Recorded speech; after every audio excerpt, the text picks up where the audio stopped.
At approximately 8:40,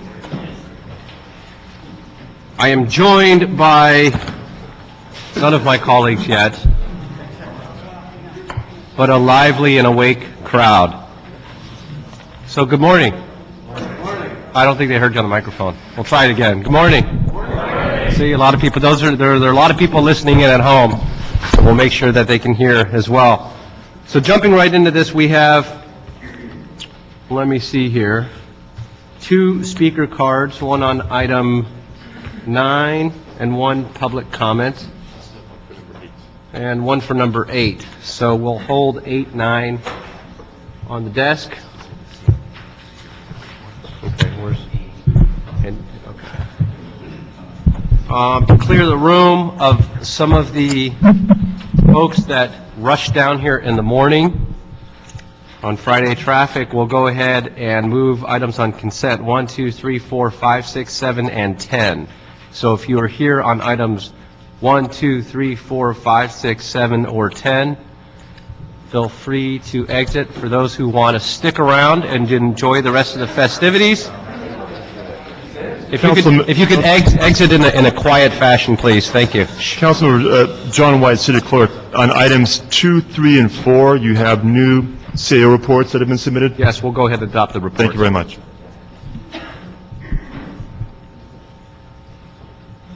The next item, we're going to go with item 8, which is the photo red light supplemental agreement for the phase out. And if we can have the departments step on up for those. Actually, we've got a speaker card first. Why don't we take the speaker card if we could first? And surprisingly, it is Jay Bieber. I'm shocked. Good morning, Mr. Bieber. How you doing? It's been hours since I've seen you. It's been literally hours. Literally hours. Most of my comments have been submitted. Generally, if this was the comments were at the end, I might have something to add. But just for the 3 sort of categories of what I had put in to my comments to you and your staff. Just a question of the specific language of the supplemental agreement to make sure it's extremely clear as to exactly what is intended by the contract, and not that everything will be brought over from the old contract, but just what is specifically happening for the cleanup of the program.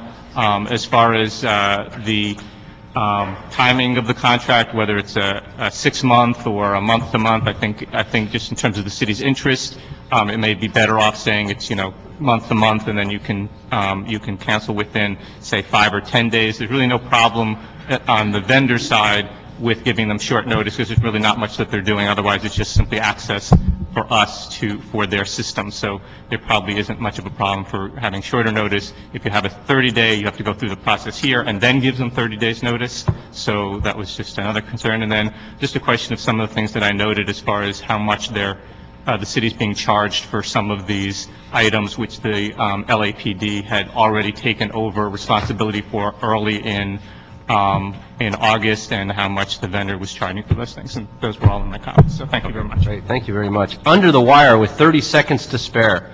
Let the record show he's efficient. And just to comment back on that, although traditionally I know we don't, most of this is really a financial decision. This isn't anything to do, just for the record, with continuing the photo red light program. This contract, from my understanding, will bring the experts in the department up, is simply an extension of the contract in order to clean up those outstanding tickets. It's been said back, and we'll ask what the final court's comments were on the record as well, that the courts are the ones ultimately that would have to dismiss any citations, not the City of LA, and they have not said that they're doing that.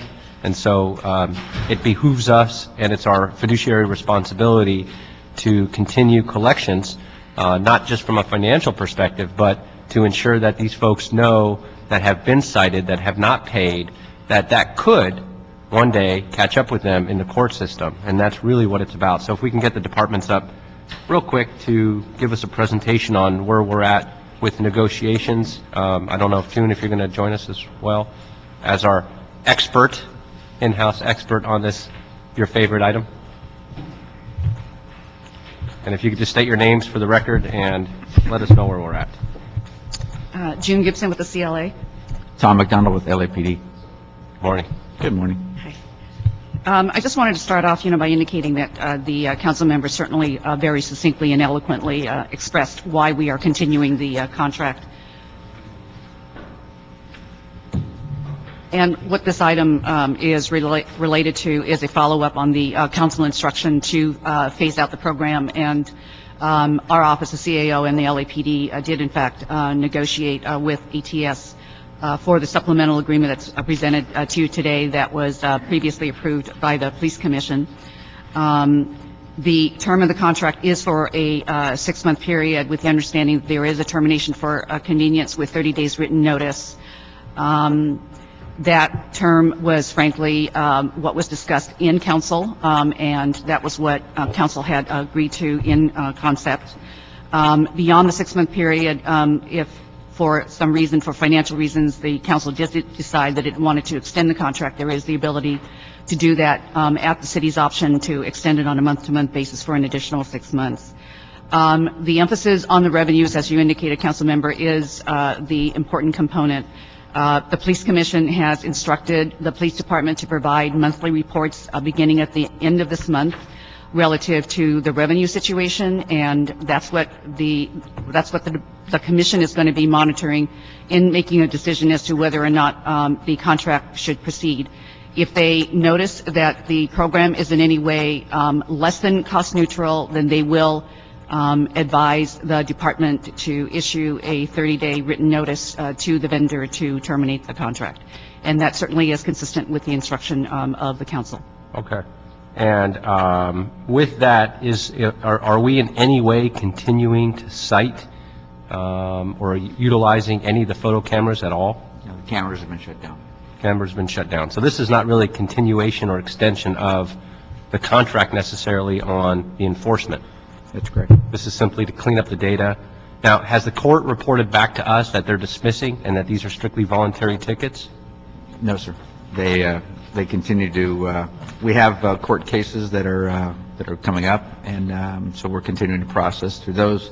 We've also got other submissions that are directed. People pay their citations directly to the courts. So we're continuing to reap or to incur income from the cities. All right. And there's been some ambiguity about and different things said about the citations being voluntary pay. Just for clarity for the record, are these voluntary, or have these people actually been cited and those citations have been sent to court? They have been cited and they've been sent to court. So it's not a voluntary pay system from the perspective of the police department or the court system? Well, the courts themselves are not pursuing any. I'm tired. Sorry. That's okay. It's early. Basically, what's the word I'm looking for? Collections? Enforcement. Collections. Thank you. There you go. That word. But there are they, so if they're not aggressively enforcing collections, does that mean that they're not, or they're letting the citations expire and not following through? In other words, if somebody goes back to court for something else, could that appear on their record and create a problem in the future, perhaps? I don't believe so. Yeah. Yes. Okay, so we're not encouraging or letting folks know, or the general public, that this is voluntary in any means. In fact, it could have some serious ramifications. Correct. So it's incumbent upon us then, I would think, to extend this contract just for that purpose, because they hold the data. This company has all the data in their proprietary systems that we need to be able to testify if we go in and one of these are disputed in court. Is that correct? That's pretty much the purpose of, the main purpose of utilizing the collection of funds. And since this contract is strictly then one of financial means in terms of making sense for us to follow through and ensure that we have the data to supply the courts, which I believe would be our responsibility according to the report. My final question I've got two final questions on that. One is that the cost neutrality equation, or less than, as it was stated eloquently, I like that, less than cost neutral. With that, I'm going to borrow that for future budget and finance meetings, so you know that. With that, Is that looking at and taking into mind that we only receive a portion of the citation fee? Right, that's great. But yeah, I can share with the council member the information that we've received Okay. from the courts for revenues in August. And there has been a significant decline in the revenues received. For example, in July, revenues received were slightly over $300,000. In August, it was less than $190,000. So that's about a 40% drop in the revenues. However, even factoring in an 18% deduction for the court reporter salary fund, which is what the Superior Court retains, and also factoring in the contract cost for August, as well as the LAPD and DOT staff costs, there's still an adjusted net revenue received by the city of approximately $54,000. So that's a formula that I'm planning on providing to the department to ensure that their calculation is going to be consistent with the calculation that our office has provided to council, so that the reporting is not confused. Okay. And then the last thing that I have on this is my favorite subject, the exemption from the Arizona policy. Is there somebody else to speak to that, or would you like to? I've got some questions on that I wanted to ask. I can respond to it. Laurel Leitner from the city attorney's office is also here, who was the attorney that prepared the Arizona. Well, let's ordinance. bring up the city attorney then that can respond to that, if we could. Good morning. Good morning. Laurel Leitner from the City Attorney's Office. Thank you. So, is this ordinance, I just want to really be quick on this. I don't want to waste too much of your time this morning. I know you're really busy, but this is an important part. Has this ordinance actually been adopted and voted, the ordinance adopted and voted on by the city council? No, it has not. It is currently in council, awaiting council, in committee, awaiting council action. However, there was a policy that was adopted, that it's in place and has been in place, and that is what would apply to this contract. And the policy that was adopted, just for clarity purposes, as I recall, stated that the policy was about travel, but in terms of contracts, it would require an ordinance change. No. The policy did restrict travel, but in addition to that, it restricted contracting with firms that were either based in or headquartered in Arizona, to the extent that it was in the city's interest. That policy, from a legal perspective, and this is where I'm cloudy, and I just wanted some answers on, the policy required an ordinance? What was the purpose of having an ordinance? There were two separate things. There was a policy going forward that you would only contract with Arizona companies to the extent that it was in the city's best interest to do so, but then it also requested that the city attorney draft and transmit an ordinance that provided for the same thing, so that the policy was in place from the day the council acted, and then the ordinance was going to be refined and Got it. and acted on. Okay. With the policy, in this particular contract, since this contract was an Arizona company, and according to the policy, I believe there was already one extension granted under the policy. And At least one. Did the policy state that if it's the same company that has already been given an exemption and recognized based on that, and the contract was already in place and the exemption was given for extension, does the policy suggest that each and every extension, it's not a renewal, it's an extension, each and every extension with that same contract and that same company shall come back every time? Or was it vague and ambiguous to suggest that if we enter into a contract or extend a contract or renew a contract, and I don't know that extension was in the policy language, I believe it was just renewal and new contracts. Yeah. Are you speaking to whether for each particular renewal the... Correct. If it's the same company and it's an extension. This is not a renewal of a contract, is that correct? This is an extension.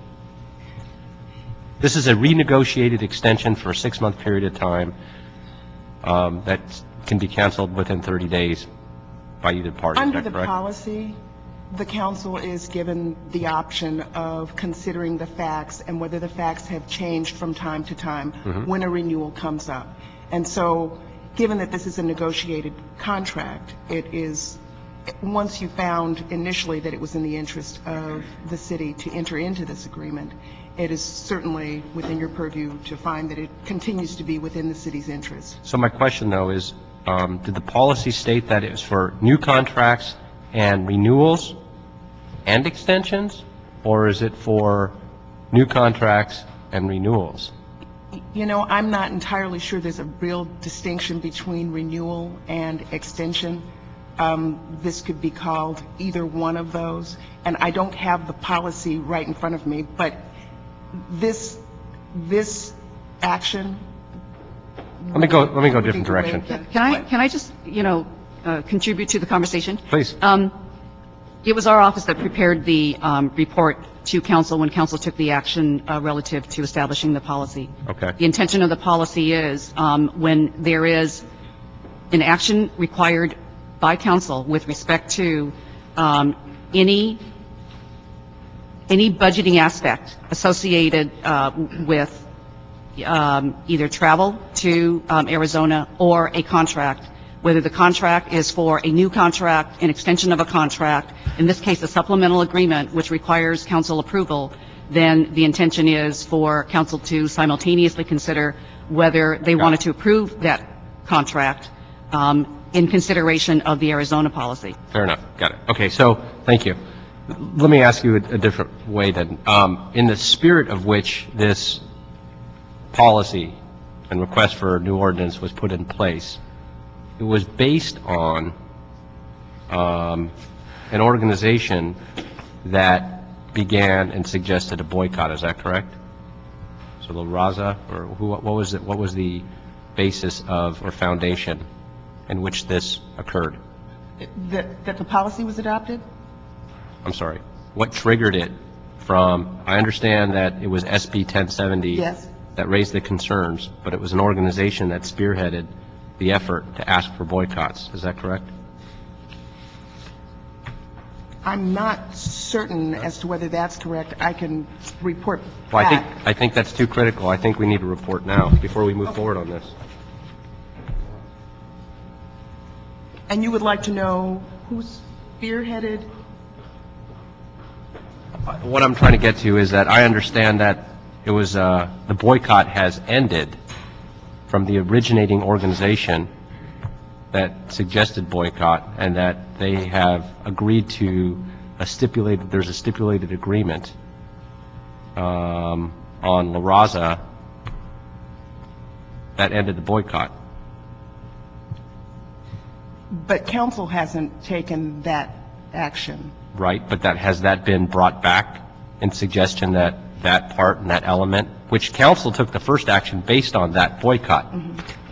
The fact that they have a stipulated agreement and that boycott has ended doesn't make sense that we're continuing a policy based on something that has already been agreed in a third party. This is the first that council has raised that with us, and if you would like us to look into it, I think We it certainly needs to be National Council of La Raza calls off boycott on September 9, 2011.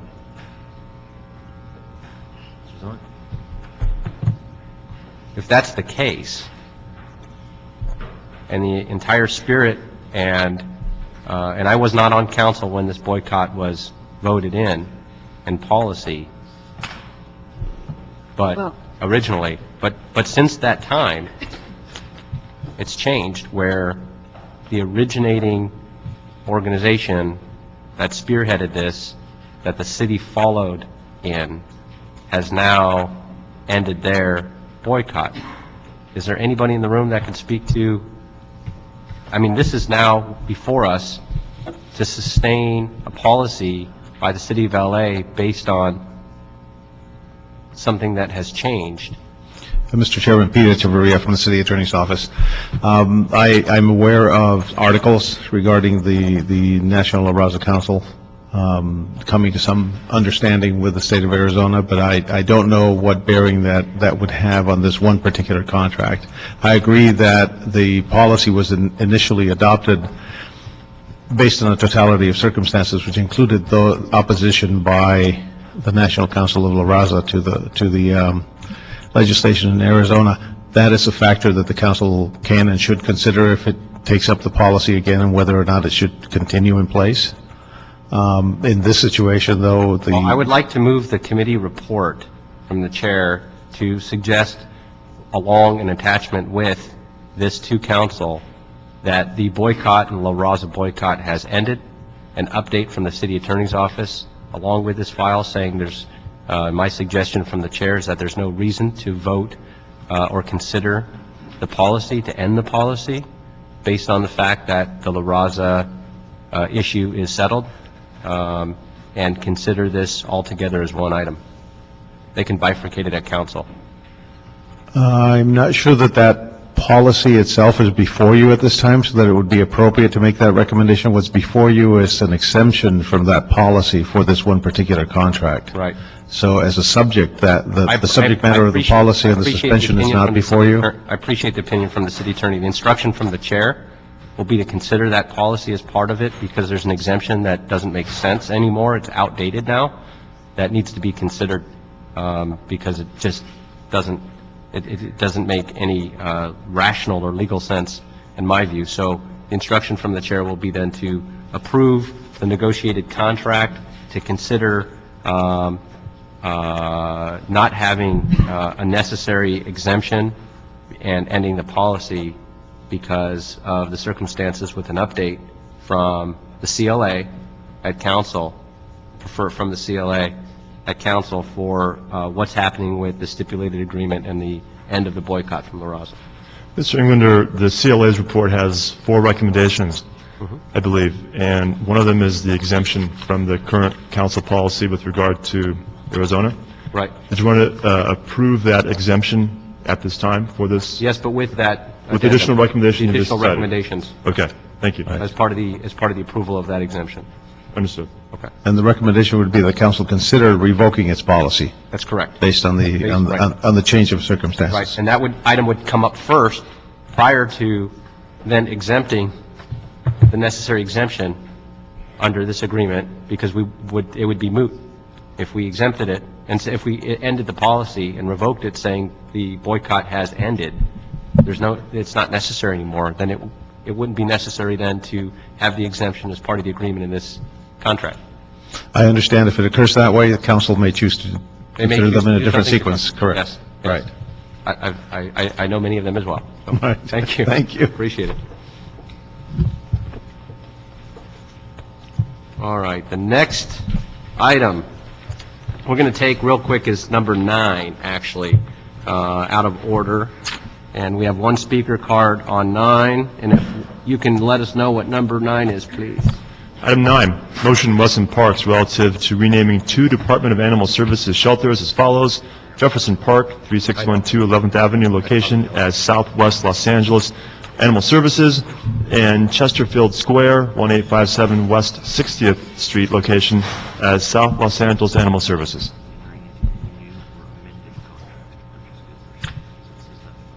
Okay, we have a Phyllis Doherty, please, on item 9. It doesn't. Oh, it does. Well, it's amended. Good Morning. morning. This naming of the shelters is very important. It doesn't seem like a big thing, but when people are trying to find their pets, it's important. To be very brief, I believe that naming one South LA and one South LA West, which is the way it's proposed, will be confusing. We have a number of communities in South LA where English is the second language. The huge Korean, all of Koreatown is served by this shelter, and also, of course, we have a large Hispanic community. So as a friendly suggestion, I would we would offer that we might consider naming the South LA shelter that's at Jefferson, just above Jefferson, the Mid-City Animal Care and Adoption Center, and the one on 60th Street, the Los Angeles Southwest Animal Care and Adoption Center, to make it easy for the community. And there's another reason, to bring people into South LA, because South LA has become a beautiful, thriving area. Specifically, this area right around the South LA shelter is lovely. It's filled with lovely homes. They're well kept. There's no reason for people from anywhere not to come there, except that the same as in Echo Park, because of Rampart, we have a stigma. So if anything that we can do to change that and invite people into a community will end up ultimately revitalizing and changing their concept of the entire community. And I think we should work toward that, and I believe this animal shelter is a good place to start. And the Midwest boundary is just above the shelter. The center of Los Angeles has now moved. It's no longer the Civic Center. The south boundary is Staples Center, so to speak. So this is really not a southern shelter anymore. It's actually right in the mid-city. I hope that the councilman will consider that. Thank you very much. No other speaker cards on this item. The one thing, though, in the motion, for the record, it does state the Southwest Los Angeles Animal Shelter, Jefferson Park. It also says the South Los Angeles Animal Services, Chesterfield Square. So this could be however they choose to market it. The name on the building is one thing, but they could choose to call it nearly anything they want.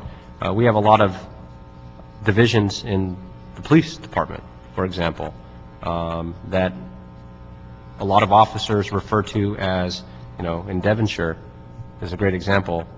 They just say 17 when I work out in Devonshire.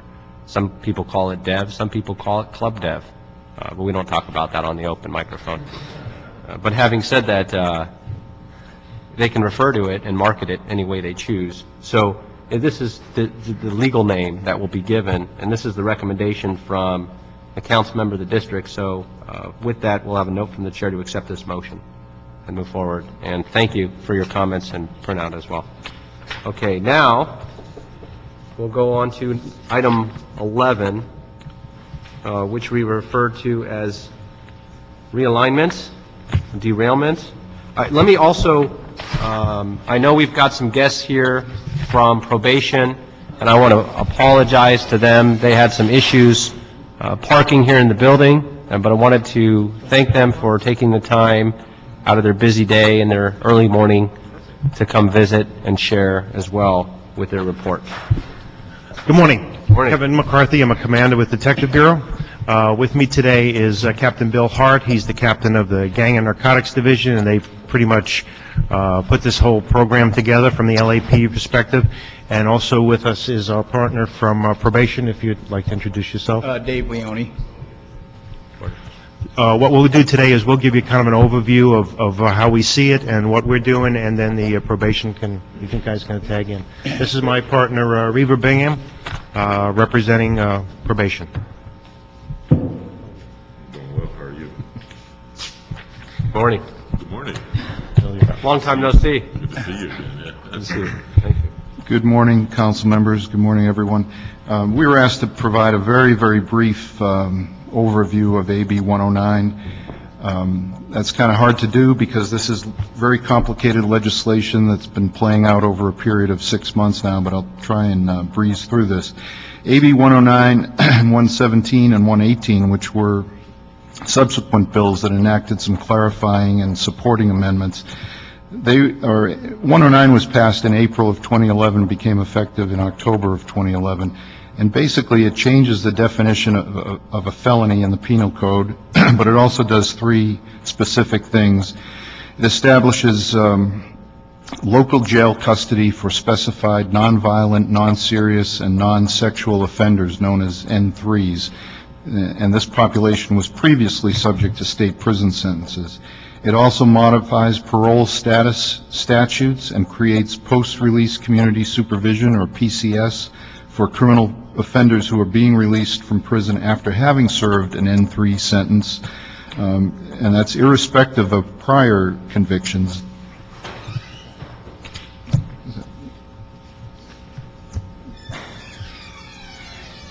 And finally, it shifts the revocation process for parolees from the State Bureau of Parole hearings to the county court system. The California Department of Corrections and Rehabilitation projects that approximately 9,000 offenders known as post-release supervised persons, or PSPs, will be released into the LA County PCS program during the first year of the program, fiscal year 2011-2012. And by the end of the second year, between 14,000 and 15,000 individuals will be under PCS in LA County. The county has been divided into 5 regions, and LA City comprises Region 5. The boundaries of LA City are consistent with Region 5. Approximately 47% of this population are expected to reside within the city of Los Angeles. In addition, the county will be responsible for approximately 7,000 people annually who had been sentenced to state prison and will now be sentenced to county jail. And I'm happy that the probation department is here today because they have been designated as the lead agency on this by the County Board of Supervisors. You guys are ready for it, right? We are. All right. Can you define what non-serious, non-violent, just for the record? How are they classifying? What types of crimes, what types of criminals we're dealing with? Those categories are defined in the penal code. Essentially, it's, as it sounds, murder, mayhem, robbery, kidnapping. Those are all serious offenses. Basically, any felony that's punishable by death or life in prison would be a serious offense. I don't have the whole list with me, Councilman, but it is spelled out in the penal code. Anybody on probation? Any of the probationers want to weigh in on that? Well, the definition that was provided is correct. Section 667.5 and 1192 of the Penal Code defines those offenses that are considered serious and violent. So if it falls within that category, and it's a whole list of offenses that would fall within that category that would be So considered burglary, serious. aggravated assault, attempted rape, those could be non-violent?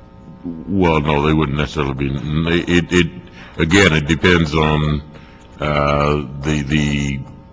some of those, the ones that you named, could be considered violent. The aggravated assault, things of that nature. Yeah, burglary could be.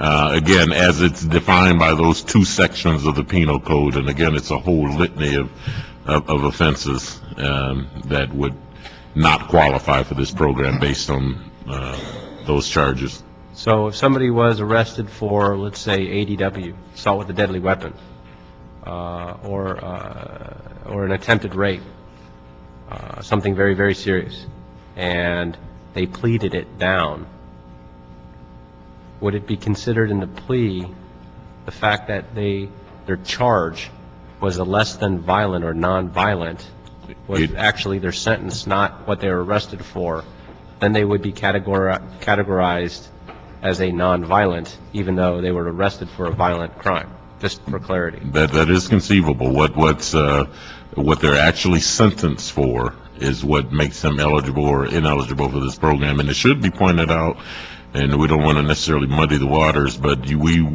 will have individuals that have a history of serious and violent offenses who are currently in prison for a non-violent offense who are eligible for this program. And none of their history is taken into consideration whatsoever? No, it's what's the current charge. If they are in prison for a current non-serious and non-violent offense, it doesn't matter that they may have had unless they're a third striker or a lifer, it could have some impact on their eligibility for this program. Okay. So is their sentence, does the sentence take into consideration, the original sentence take into consideration previous convictions and or violent history when they're sentenced?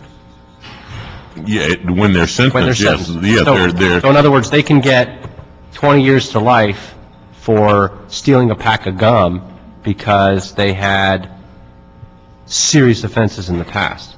However, under this program, the only consideration for release to county would be the fact that they were charged with stealing a pack of gum.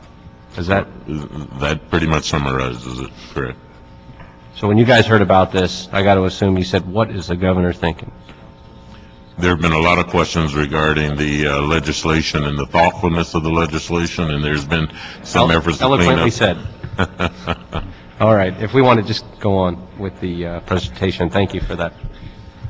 As you pointed out, felony or violent and serious felonies are not affected by this. Also not affected would be sex offenses covered under 290 of the Penal Code. 186.11 is certain white-collar crimes, and there are 60-plus other felonies that are excluded from this program. However, I'll give you one example of something that would be kind of significant. If someone is arrested for driving a tractor-trailer with 500 kilos of cocaine, they could receive 5 years in state prison for narcotics trafficking with an enhancement for the weight enhancement of over 80 kilos. That could be up to 25 years, so they could be sentenced to 30 years, and it would be served in county jail because they would not be sent to state prison under this. And do we have the capacity in the county jail system to support? No, That's the other issue. The sheriff will release based on priorities and So we're going to have more early release programs because of overcrowding. hopefully, well, different types of monitoring. right. There's a slide, I'm sorry. Go ahead. There's a slide up there, Councilman, that just came from the Orange County Register. I got to give them credit. It's kind of a simple diagram of the differences between, it says current process, but the current process is now the old process, and the new process is actually now the current process. But basically, under the old system, anyone sentenced to more than a year was sent to state prison. Now it's really, the length of the sentence doesn't matter if it's an N3 offense. Upon release from state prison, they were placed on parole. Now they'll be on post-release community supervision. Parole board used to do the supervision, or CDC, now it'll be the probation department, and there's a different process for revoking their release if they have violations. And the cost burden for the incarceration, probation, monitoring is being reimbursed by the state of California? Well, I think that's probably a question probation could answer better, but my understanding is it's supposed to be, but I'm not sure that everyone is satisfied that there's enough funding being provided.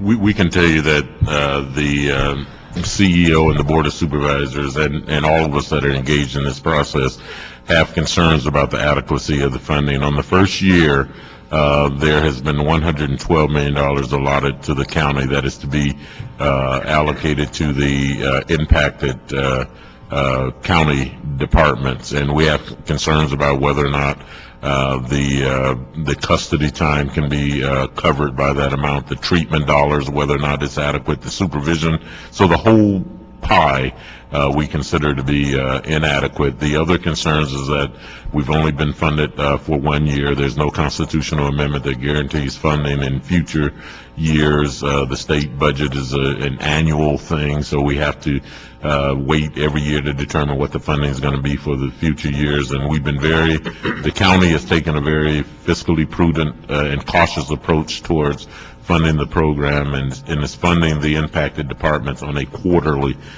basis. How many probation officers do you currently have in the county?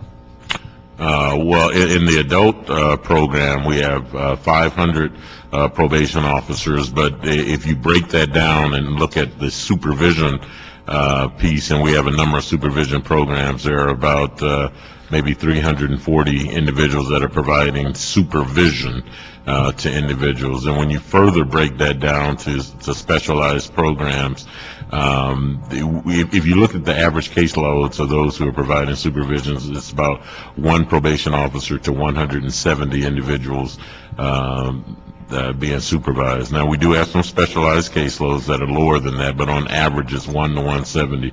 So when you factor in this program, we are going to need an additional, our request is for about 300 additional personnel. Well, let me ask you this. It's 1 to 170. What will it be if you get no additional personnel? It would probably run up to 1 to maybe 190, 195, something in that area. 190 to 195. Mhm. You're at 170 now. I would imagine that's not your ideal number currently. No, it's not. What would be the ideal number if you had the option to suggest this is what would be manageable in a perfect world? We would, in the perfect world, we would embrace the standards that have been laid out by the American Probation and Parole Association, which for high-risk individuals, and these individuals are considered high risk, they recommend a ratio of 1 to 15. 1 to 15. Maybe a little higher, 1 to 20, somewhere in that range. You're at 1 to 170, going up. 1 to 25, yeah. 125 would be the maximum. Oh, 25. 1 to 25. 1 to 25 ratio Right. of probation officers to monitor high-risk, nonviolent probationers. Well, yes and no. I mean, although these people that are coming out, in many cases are high needs, they are not necessarily, because they're not being released based on risk. They're being released on that charge only. So they're coming, a portion of them are coming with a lot of risk. But you have to monitor them, not based on that one charge. You have to monitor them. We have to monitor You have to them take the on- totality of their entire history. We do a into account risk assessment. when you're monitoring them. The entire history. And with the 70% plus rate of recidivism locally, I would imagine they're considered non-violent because of the definition in which the governor suggested it was based on their arrest, their conviction. But I don't rather than think their we're arrest. considering of them that, though. That was the release criteria. That's the When they release come to us, we look at that entire package and see what level of risk. So we should be, based associated with it. on your expertise and experience, at the maximum, 1 to 15, 25 maximum ratio. You're currently at 1 to 170, and you're looking at going to from that to 1 to 190 to 195. Yeah, and again, I want to emphasize that that 1 to 170 is when you look at our overall. Well, you know how the averages work, but we do have specialized. We have administrative caseloads that are 1 to 1,000, and those individuals we supervise based on the evidence-based criteria, which indicates that those who are considered truly low risk, not low risk as defined by the state, but low risk as defined by validated risk assessments, can be on administrative caseloads. Then you have those medium risk, and then you have those high risk individuals. So we do have caseloads that are 1 to 50, 1 to 100, 1 to 25, but the overall average, and again, none of them are where we would like for them to be according to what the standards would be from credible criminal justice agencies' recommendations. Isn't it true that the first 30 days, they're all considered high risk? Yes. Okay. How long can somebody be on probation? Well, if there's no contact within a year, I think they have to drop off. Well, are you talking about probation or this? This is neither probation nor parole. I think we're talking about this process. You're talking about this? You're right. Well, these are supervised persons. These are supervised Whole persons different category. that are released out of county. Yeah, under realignment, these individuals can be on, the ones that are being released to us from CDCR can be on supervision for up to 3 years. Those that are sentenced under realignment, as Mr. McCarthy had indicated, depending on the length of their sentence, if they get a split sentence, they could be on supervised a supervised program for whatever the length of their If they're sentence not would in be. jail, if they're not in a state facility or a county facility under this program, they're released under this program to be supervised, but released, and they're not serving time in the county, are they considered on probation, or they're considered something other than probation? This restructured the law so that when persons are sentenced, these are new people going forward, the N3s, the non-nons. Right. They can be sentenced to straight county jail, and it's 1170.1 and H1 and 2. If those kind of sentences go, they're not ever going to come to probation. They were sentenced to 1, 2, 3, 4, 5, 6, whatever the charge carried in the county jail. If they're released early, the sheriff will have to supervise them. If it's 1170H5, it's called a split sentence. Let's stop there for a second. Okay. So I just want to understand it. Sure. So if they're released early, the sheriff has to supervise The sheriff them. will have to supervise them. Are they released on probation? No. So if one of these criminals is Right. stopped by a peace officer, and the very first question that every sheriff and police officer will always ask any individual during, well, not a consensual encounter, but during a custody situation or a detention, will be, are you on probation or parole?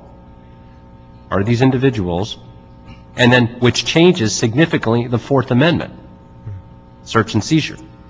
They will. And under search and seizure, you do not have rights for search. There's conditional, I understand the situations, but you give up those rights to a peace officer, and everything around you within an arm's reach under the Fourth Amendment.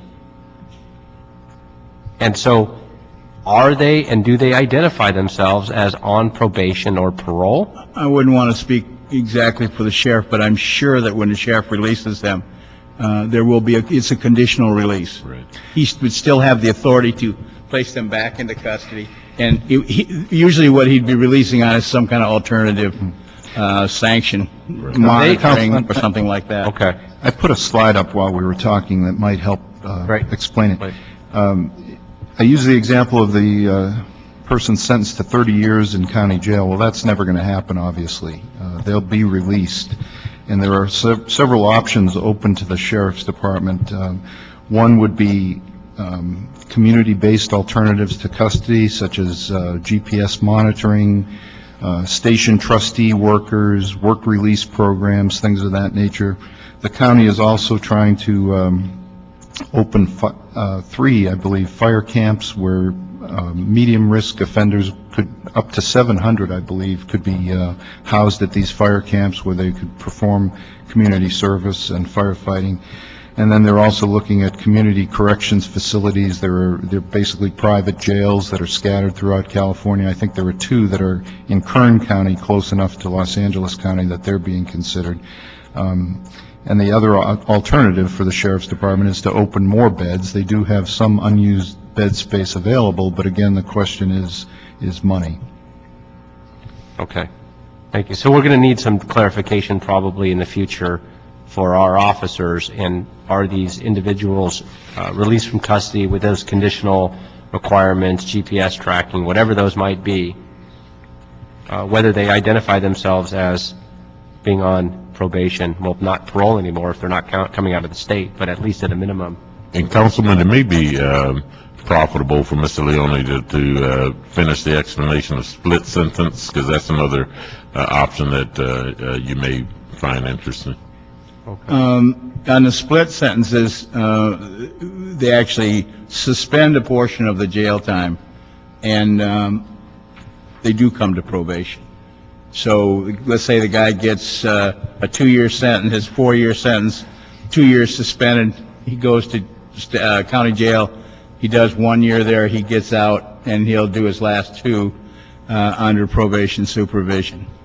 That's a split sentence and we're seeing these orders come in pretty heavily and in all different versions right now. Do you have any system in place for I would imagine there's a great number of them that have dependencies to drugs and alcohol that aren't clean or sober. coming out or being rehabilitated. The state, Hawaii put a program in place called HOPE. I don't know if you're familiar with that, but what it does. Very familiar with Very it. familiar. Yeah. Is there anything like the HOPE program? Well, the that we- label flash incarceration, the thing about the HOPE program was that it was really run by one judge, and that's what made it successful. In a small area where literally you took these violators directly before the judge immediately, and he took upon himself to do some kind of flash sentence. And some of the labels have been borrowed, and the authority of the probation officer to put somebody in custody for 10 days is there. But in regard to the substance abuse issues, with public health, and we have arranged for people to come out of the prison, get released. They go to our hubs. We assess them for drugs, mental health issues, risk, assign them to a caseload. They go over to receive any kind of treatment they need. There is money for that. Some of that money was from other sources. It was already there. So on the substance abuse issue, I think we're pretty well covered. Let me take it to another level. Sure. They're going to be housed when they're released. Yes. They're going to have to find housing somewhere. What's the process, or what's the current policy in the probation department to refer them to any type of, do you have referrals? Do you have networks? Do you have? We're in the process of doing that. We have not traditionally done that with our probation clients. However, now we do understand that that's become more critical with people getting out, self-paroling, no place to go. We're making arrangements with some CBOs to take on that task in a fairly rapid manner. Some of the ones that are currently doing it. Do you make recommendations working with only licensed CBOs? And when I say licensed, under the state requirement, community care facilities requirement, they're only allowed to have fewer than 7 adults living under one roof. Yeah. We currently have a lot of these boarding homes, if you will, or probation. Yeah, we have a concern, 40 and or we're aware of 50 that people in 'em. issue. We're very aware of that issue, and we know the city has worked on that. Well, I want to say the partnership with the city and the probation department has been terrific. And I truly appreciate it as one, as chair of public safety, but also as an LAPD officer, working with probation. One of the things that we learned recently, not too long ago, was that some of these unlicensed, unregulated boarding facilities, parole, probation homes that have 30, 40, 50 people living in them in single-family communities were advertising with flyers at the county probation office, and had the flyers on the wall at the office. That's unfortunate. With tear sheets. When we found out and brought it to the attention of the probation department, they immediately removed them, and weren't aware that they weren't regulated facilities. And the cooperation, they then joined our task force, you guys joined our task force to crack down on these homes. And so I want to applaud you for the partnership and the effort and that, and recognize that. We really appreciate that. Probation traditionally doesn't really do the housing angle. If these situations kind of occur, we want to be part of the solution.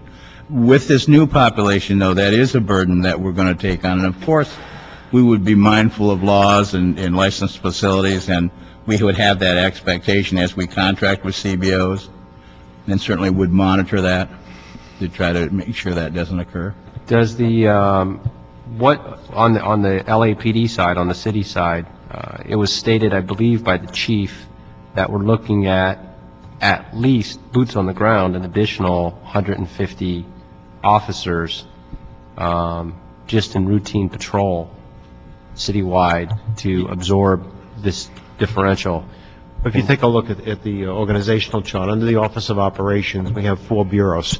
In each bureau, there's an assistant commanding officer, and that assistant commanding officer at commander level will be in charge of coordinating the monitoring and supervision for LAPD sections in that bureau. they'll have monitoring teams in each division, and they'll work for detectives. Now, 150 people sounds like a lot of people, but we have 21 divisions, we have 4 bureaus, and we have a fugitive section. I was going to actually say the opposite. Sounds too few, but... Okay. Some people will say that sounds like a lot, but when you break it down, we're going to start with 150. We think it's really important that we make early contact with these folks. So these 150 officers, are we hiring 150 new officers, or are we going to have to reassign officers and eliminate additional specialized units to redeploy? We are not hiring any additional officers. The county got money, the city did not receive any funding. We are taking it from our hide, which means we will stop some specialized, take from specialized resources, and we also take from operations, from patrol. We think it's an important community that we need to meet them. We need to shake their hand. We let them know that we're out there. We're going to monitor them. We want to encourage them. But it's really important that we make early contact and consistent contact as long as they're in our community. And after the first year, if there's no contact, they drop off. They're no longer part of the supervision. Is there a relationship to get information on with when and who these folks are that are being released under this program, where they're being released to? Yes, actually, probation gets a packet, who's coming out and where they're going to go, and it's either probation, the sheriffs, or us go out and actually verify the address. We go to the house, make sure the house exists, the location exists, that it wouldn't be any condition that is undesirable. So we always have an idea of where they're going to go. Can I interject just one thing on this? We refer to this as a new group. This is not a new group, new population. These people were always getting out. They were always in the community.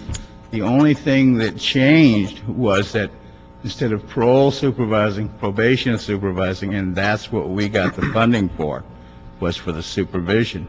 So whatever relationship that LAPD may have had, they would have been the same relationship they had when they were supervised by another agency. So just, I get that we're talking about like there's a new group coming out, or... Well, I'm not suggesting a new group. I'm suggesting the realignment group, if you will.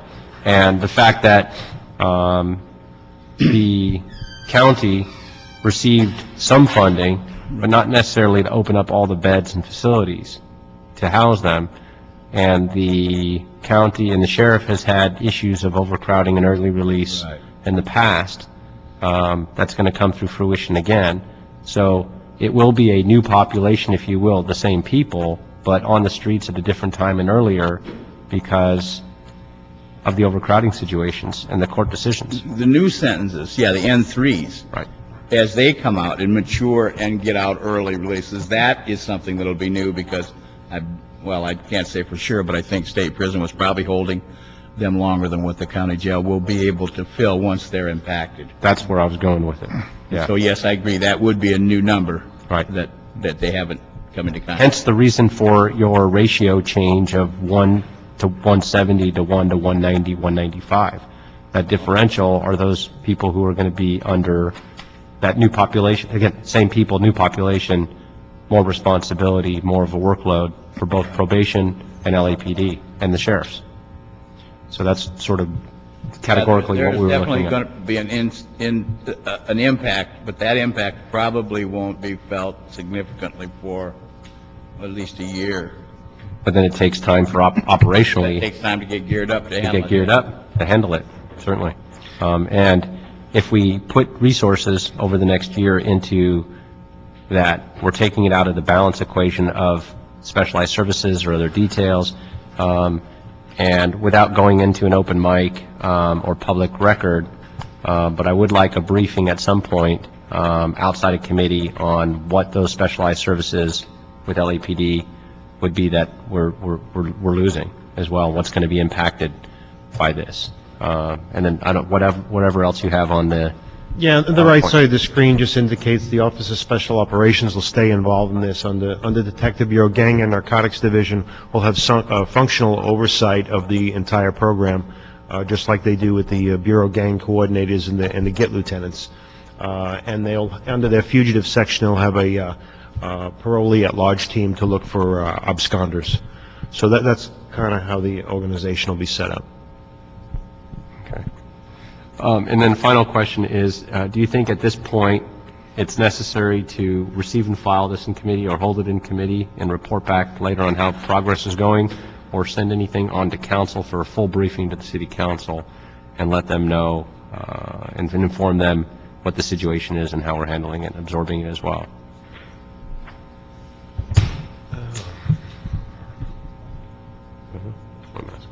We'll be guided by... Why don't we keep it in committee then for now? Right. And we'll have a report back, if we could, in, say, 180 days, I think, because you'll have a lot more information on where things are at. I would be honored and privileged to invite probation back if you're available. We'll do a better job at arranging parking. I apologize that it took you so long to get into the building. I think they perhaps thought you were part of the Occupy LA group and made it difficult to get in, but we'll make sure that we make arrangements for you in the future as well. Thank you. All right. Thank you very much. I believe we don't have any more items on the desk. Oh, we have, Mr. Zine has joined us here. I didn't even see you walk in. He floated in. Hey, we have a couple more questions from Mr. Zine. This took effect October 1st. So this is Yes. now in Yes. effect. Yes. Jobs, housing, money to live. Are there any jobs for these folks? Well, we are in the process now of developing a sole source. We have two things going on. A sole source contract, which would include employment services, and a RFP for the longer term services, and that too will include a job readiness, job training, employment services piece. But as it stands now, we're working with the workforce investment boards, with community and senior services on the jobs component. So we are at work in that process. So we don't have it in place yet, No. and they're coming out of prison now. Right. The sole source should be in place. We're hoping to get it in place in about 4 weeks, 4 to 6 weeks. And what about housing and money to sustain themselves? The housing is part of the sole source contract as well, and as Mr. Leone indicated earlier, we use our existing resources. One of the things that if a person is indigent and has absolutely no place to go, one of the things that CDCR is doing now, and I know it's not the optimal thing to do, but they are providing them with housing resources or referrals within the area of their residence or the county of last legal residence. So they will come out with a list of places to go. Our POs have developed resources within the communities in which they work, and they will work with the missions and other community-based organizations. Now, we don't have contracts, and that's the thing that hinders us, but we do work with the resources that we currently have to do our best to assist these folks in getting housing. We're working very closely with the Department of Public Social Services on housing and other benefits that are provided by that agency as well. So there's things that are in the mix, but Yes. nothing has been put in Solidified. place yet. Correct. So what does this program do for public safety for the good, honest, decent people of California and Los Angeles? How does this impact their safety? And I know there's been a lot of concerns about public safety, and there are various opinions. The DA has an opinion about what's going to transpire, and opinions abound. But what we think it does, at least from the probation standpoint, one of the things that it has happened is that there has been probably the closest and most synergistic working relationship between the county and city agencies, the probation department, LAPD, the sheriff's department. So there has been a coming together unlike we've had before to figure out first and foremost how public safety is going to be impacted and what our role is in ensuring public safety. What the probation department specifically is doing, as Mr. Leone communicated earlier, is we're able to have reduced caseload, so we're able to stay on top of these people a lot closer than we would our normal probation population, just simply because of the reduced caseloads. We're working very closely when they abscond or if they are not compliant. We're working very closely with the law enforcement agencies to share that information so we can put this dragnet around them. Now, we are trying to work with individuals, and when I say not compliant, we're talking about those that continue to demonstrate an adverse public safety issue. If you have somebody that's out there that we believe is continuing to commit new crimes or is a danger to public safety, those are the ones that we want to really focus on and get them to respond to them according to how they're being supervised. We have others who may we had an individual who walked away from a substance abuse program, and that's a red flag for us, but we will try to work with that person to get them back in the substance abuse program. But those are the kinds of things that we're trying to do. We're holding community forums to educate individuals as to what we're doing and how they can respond. We've set up 24-hour phone lines for law enforcement to get in contact with us when there's a public safety issue. So we're doing a host of things, and this program is evolving. And what we didn't say early on is that as part of this process, there was a community corrections partnership. It's a committee that involved all of the impacted agencies, the community, and we built the plan together. So that's one of the things that we've done to further impact community safety, is to have all the impacted parties at the table so that the information is disseminated and the program is built as a collaborative effort. And as far as personnel, has your department had any additional personnel added? We have. We initially we had, again, as I had indicated, the board has been very fiscally responsible in terms of how they've allocated funds. We got 25 individuals in the first wave, another 25 recently. We had 83 positions, so we've had about 120, 113 positions added so far. And again, they're funding us quarterly because they're just unsure about ongoing funding. So rather than throw out the dragnet, they are funding us on a quarterly basis. Okay, I would just say from my years of 33 years with LAPD in the field, that when 3 strikes came about and we built a bunch of prisons, it seems that crime went down. And it obviously had a financial cost. And what I see happening now is crime is down, at least in the city of Los Angeles, I think the county, and it's worked and it's expensive. So now, because of funding, they have to come up with a plan, and no disrespect to what you folks are doing, because you've got to do what you have to do to make it as safe as possible. But my view is all this is going to do is make this city unsafe versus what it is now. And LAPD doesn't have the 10,000 officers. They don't have the 9963 that were promised. So as we see that depleting and 150 getting diverted from other operations into monitoring these folks, I don't look at it as a safer environment. I look at it as a more treacherous environment for the good, honest taxpayers. And hopefully we can have some of those folks that are coming out saved and not, as Mr. Englander said, the recidivism of 70+%. But I look at it as 3 strikes and you're out, worked, prisons worked. This particular program where we're reclassifying, I don't look at it as in the interest of public safety for the taxpayers of this city or this state. So, and we have to do what we have to do. Right. But in the long run, you may be back here asking questions, why are crimes increasing when we had such, when Mr. Bratton was here and with Chief Beck, we find this reduction.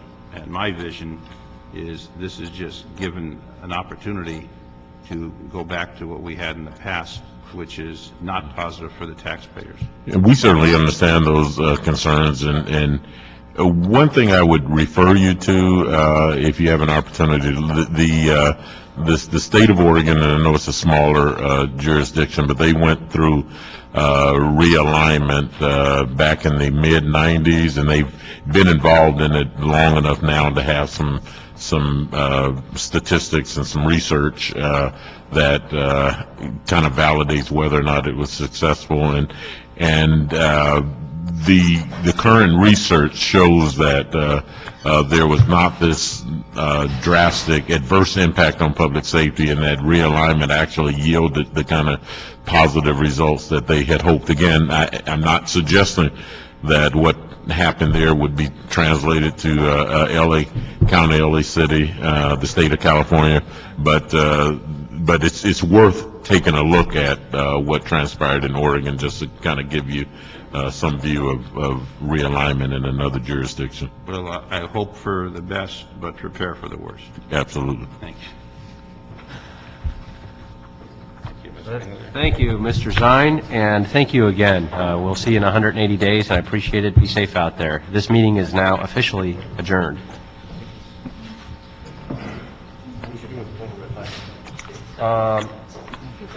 We ended the program once again, but we extended the contract just for the collection process.